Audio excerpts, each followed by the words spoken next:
pessoal! Hoje eu vou falar para vocês de uma das etapas da padronização técnica de OPME. O que acontece? Quando a gente fala em padronização de OPME, de órteses, próteses, materiais especiais, ela vai envolver diferentes processos, tanto o processo de análise do material, quanto também o processo de análise do fornecedor, de quem está fornecendo a OPME. Primeiro, vou falar um pouquinho sobre a visita técnica. O que seria essa visita técnica? A visita técnica do fornecedor, do distribuidor, que é quem estará disponibilizando o OPME para o seu hospital, para a sua operadora, e vai depender de cada caso. Isso é importante, primeiro, para você conhecer o fornecedor em termos de estrutura, logística, para ver se ele vai atender aos requisitos de qualidades para o seu cliente, ou para o paciente, ou da própria qualidade exigida pelo procedimento e pelo médico. A outra questão é a credibilidade, que a partir do momento que você faz essa visita técnica, você vai estar dando credibilidade na sua liberação de OPME ou tanto na sua aquisição de OPME em um dos processos. Então é extremamente importante que isso aconteça. Então, existem várias etapas que precisam ser avaliadas quanto ao seu fornecedor. Dentro dessas etapas, nós também avaliamos o OPME. Mas como seria muito grande esse processo, eu vou falando um pouquinho de cada processo para vocês. Começando por essa análise do fornecedor. Então, o fornecedor, ou o distribuidor local, ou o fabricante, ele vai estar entrando em contato com você para solicitando um cadastro de um determinado produto.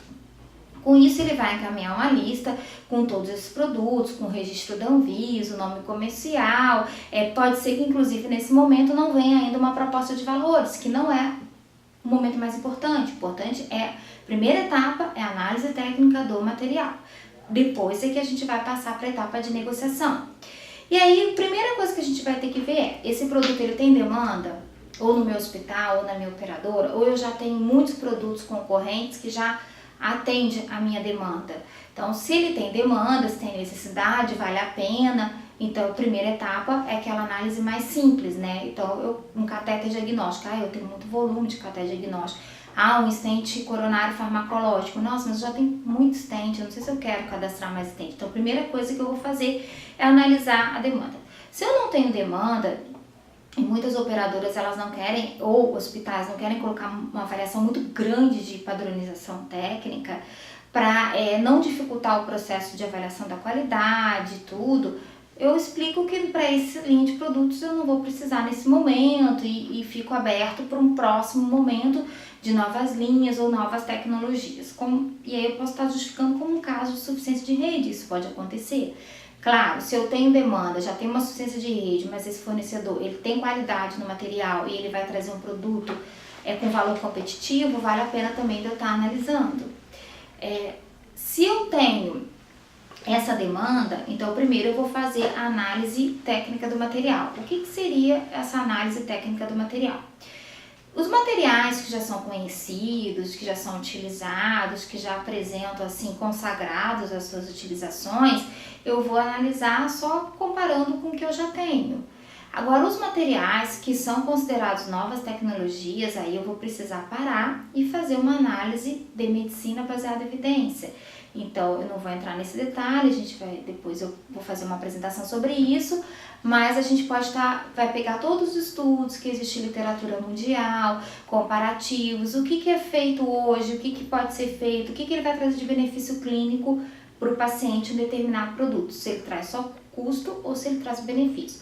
Ok, eu analisei, eu vi que esses materiais me interessam, então eu vou analisar o fornecedor.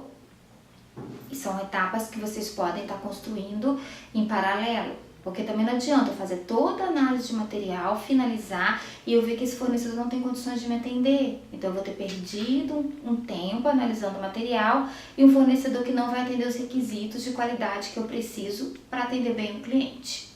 Então nós vamos utilizar como parâmetro a RDC 16 da Anvisa, que ela vai estar regulando esse fornecedor. A gente vai falar um pouquinho sobre quais são os itens importantes dessa RDC, que é a atualização da 59.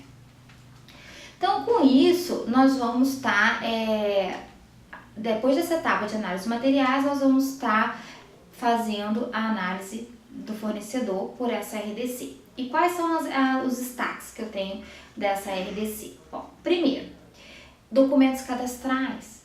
Existe uma série de documentos que a gente precisa estar solicitando ao fornecedor para termos a garantia que ele tem autorização para vender um determinado produto.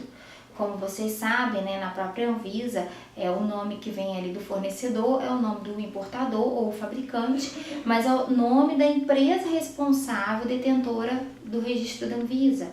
Então, para qualquer empresa, em qualquer lugar do Brasil, poder vender aquele produto, ela tem que ter uma carta de autorização desse fornecedor, desse detentor do registro para vender esse material.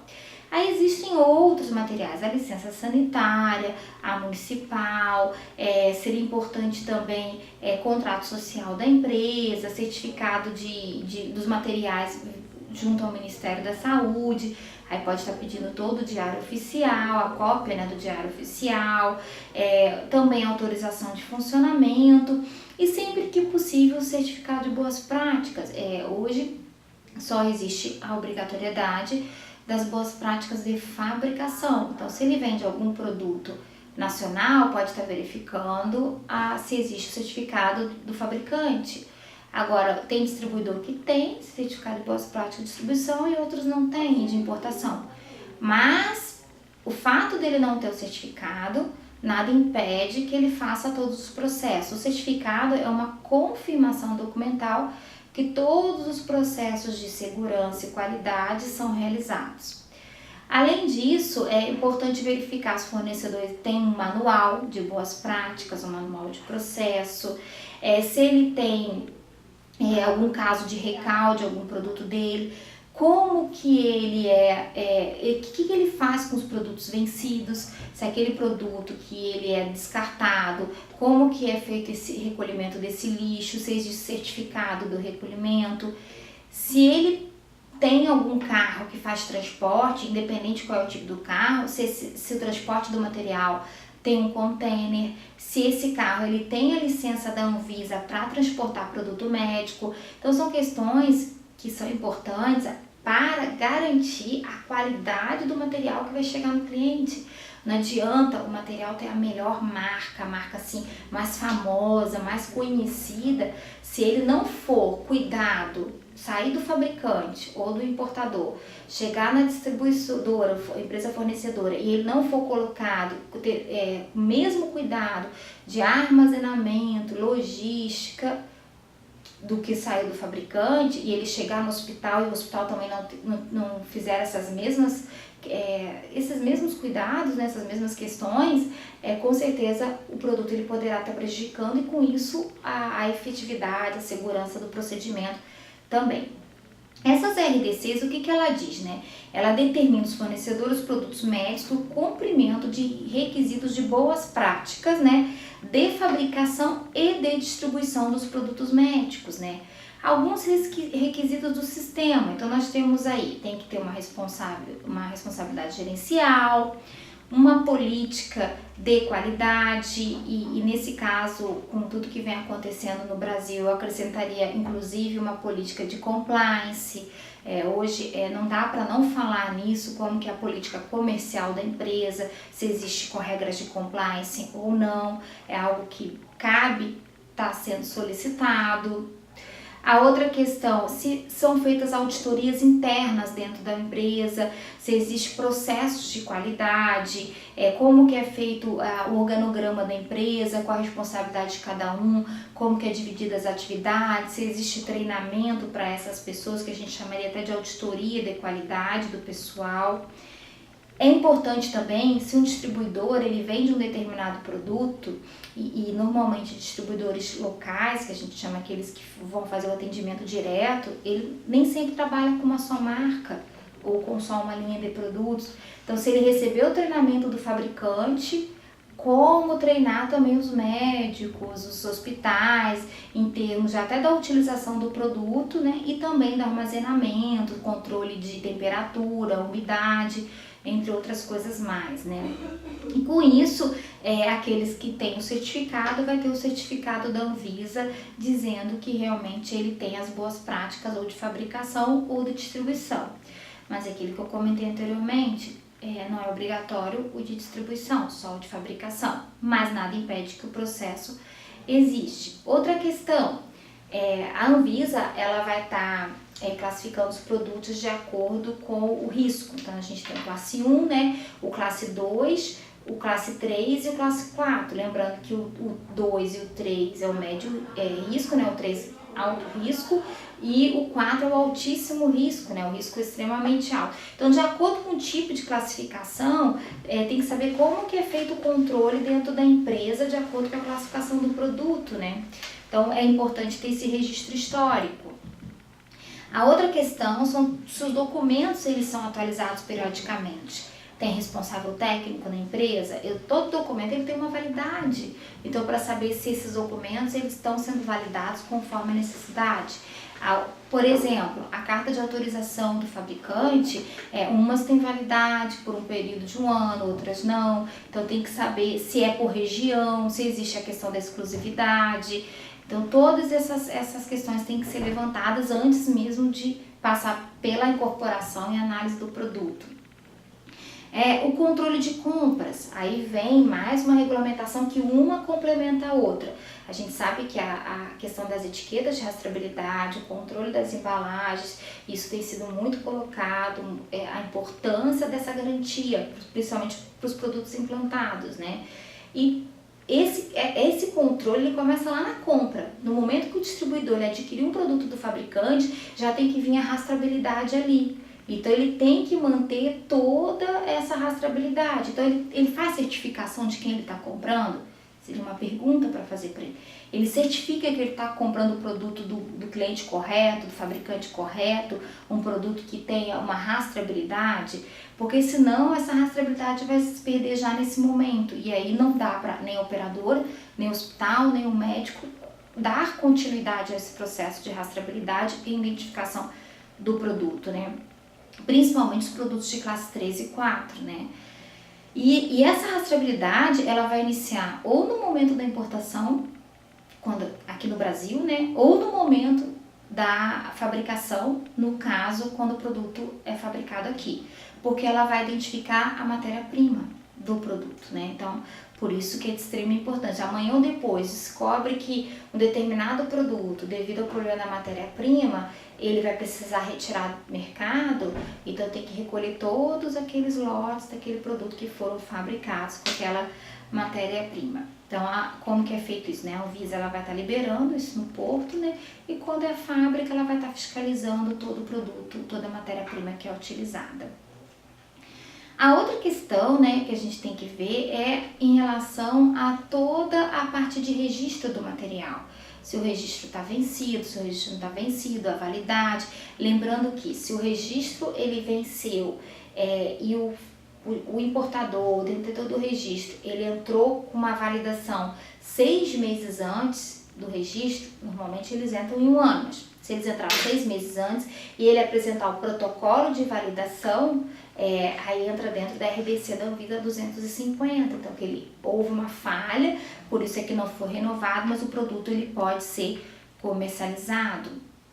Nós temos aí os modelos das etiquetas, que eu já tinha falado isso em outras aulas que eu fiz, quando eu falei de rastreabilidade, né? E também tem que ver toda a parte de como esse produto vai chegar lá no cliente, que seria o transporte, né? Tanto o armazenamento, quanto a distribuição e quanto a entrega desse produto, né? Assim, o transporte, a distribuição e a entrega propriamente dita. Então, o armazenamento, tem todas aquelas regras que o produto ele não pode ficar no chão, tem que estar naqueles pallets com uma altura específica do chão para poder limpar o chão embaixo dos pallets. Aí cada um vai ter ou prateleiras ou estantes, de acordo com o tipo de produto que ele comercializa, ele vai precisar de uma estrutura menor ou de uma estrutura maior. A outra questão o Brasil é um país continental, né? Então pode ter algumas regiões que são mais úmidas, outras que são mais secas, então precisa ter o controle de temperatura e umidade. Então tem produtos que tem um controle mais rigoroso, inclusive precisando de câmera fria, outros não. Isso tudo a gente sabe como? Na rotulagem do material. Então é importante vocês conhecerem a estrutura que está sendo armazenado o produto. Porque se ele não for armazenado de forma adequada, aquele produto ele não vai ter a mesma garantia, a mesma funcionalidade, principalmente a mesma segurança que o novo para ser utilizado no paciente. Então, por isso que eu até costumo dizer, eu tenho que fazer visita técnica na empresa, tem que fazer, porque documento, papel aceita tudo, mas é lá na visita técnica que você vai ver lá a estrutura da empresa, e aí quando alguém fala assim, por exemplo, na ortopedia, aquele instrumental, não gosto de trabalhar com essa empresa, porque o instrumental é velho, o instrumental está muito prejudicado, não dá para eu trabalhar, não tem pega, né? A gente às vezes pode escutar isso do cirurgião. Agora, se eu fui lá, eu fiz a visita técnica com a minha equipe, eu vou na área dos instrumentais, eu abri as caixas, vi que são caixas novas, conservada, eu posso chegar, não, mas eu estive lá e o instrumental é bom, eu vou acompanhar, vou acompanhar o senhor na cirurgia, vou em loco na cirurgia, para ver se realmente eles estão entregando o instrumental que está lá no estoque. Então, isso são formas de proteger, principalmente o cliente, né? Mas também saber quem é o fornecedor que trabalha de forma correta, né, que faz tudo conforme a legislação, com segurança e cliente, e aqueles casos que infelizmente existem, né, que não tem a estrutura adequada para fornecer um produto médico. Aí vocês podem perguntar, poxa, mas Andréia, a Anvisa não tem esse papel? Tem, só que ela faz a fiscalização, só que no momento que ela fez a fiscalização pode estar tudo correto e com o tempo pode estar ficando ruim. Então, cabe quando encontrar qualquer inadequação, avisar para a Anvisa, comunicar a Anvisa, vigilância, para que faça a sua análise também. Vocês vão fazer visita como comprador, como cliente, como consumidor, visando a proteção e segurança do cliente, que é o mais importante. Então, tudo isso tem que ser visto, a qualidade das embalagens, como que as embalagens elas estão chegando no hospital, embalagem amassada não pode ser utilizada, isso inviabiliza o produto porque perde a garantia do processo de esterilização ali, mesmo que seja uma embalagem externa. Então, tudo isso tem que ser visto, né? Da mesma forma, qual é o meio de transporte que está sendo utilizado na distribuição? Pode transportar em carro? Pode, mas ele tem que ter, no caso, eles chamam de containers, né? Para colocar o produto de forma para não ficar caindo dentro do porta-malas ou no chão do carro. Isso também vai perdendo a garantia daquele produto. Tem risco de amassar, de sujar, entre outras coisas mais. E o Brasil, aquilo que eu comentei, o Brasil é muito grande, então tem que estar analisando cada detalhe para que você tenha a garantia dessa qualidade, né? E mesmo assim tem risco de dar problema. A instalação da empresa, então assim, inclusive quando possível o fabricante também, né? Então é importante estar analisando como que tá, para onde que tá indo todo o material que a gente fala que é o material ou de quarentena, ou material que vai precisar ser descartado, se ele está sendo separado, se tem registro de não conformidade, como que é feito, se eu tenho um problema com o material, o que eu faço? Eu vou preencher o formulário X ou Y, para quem que eu mando? Eu preciso saber para onde que vai esse processo, né? Lembrando sempre no paciente. No caso de produto importado, se foi feita a nacionalização, que são as etiquetas em português, se está adequada às normas da Anvisa, essa nacionalização. Então, são vários detalhes que eu estou pegando os mais importantes, mas se vocês fizerem uma leitura da RDC, vocês vão conseguir ter mais informações do que eu estou colocando aqui. Então, isso tudo, gente, é super importante para que vocês possam fazer isso. A partir do momento que o fornecedor está ok, está liberado, aí sim, eu vou para a parte técnica do material. E aí eu vou participar de toda a análise técnica, de padronização, para colocar, implantar na minha tabela. Aqueles materiais que estão aprovados tecnicamente, né, eu vou para a etapa seguinte, que seria a negociação. Mas isso a gente vai falar num outro momento, porque já seria uma outra aula, a parte de padronização técnica, de como analisar cada material e também sobre a negociação. Por hoje é a mensagem que eu gostaria de deixar para vocês, né? Que realmente a gente precisa estar analisando cada produto e também o seu fornecedor para que a gente tenha mais segurança e mais qualidade no atendimento ao nosso cliente, tanto para a operadora de saúde quanto para o hospital, quem vai fazer a aquisição do material. Muito obrigada e até a próxima.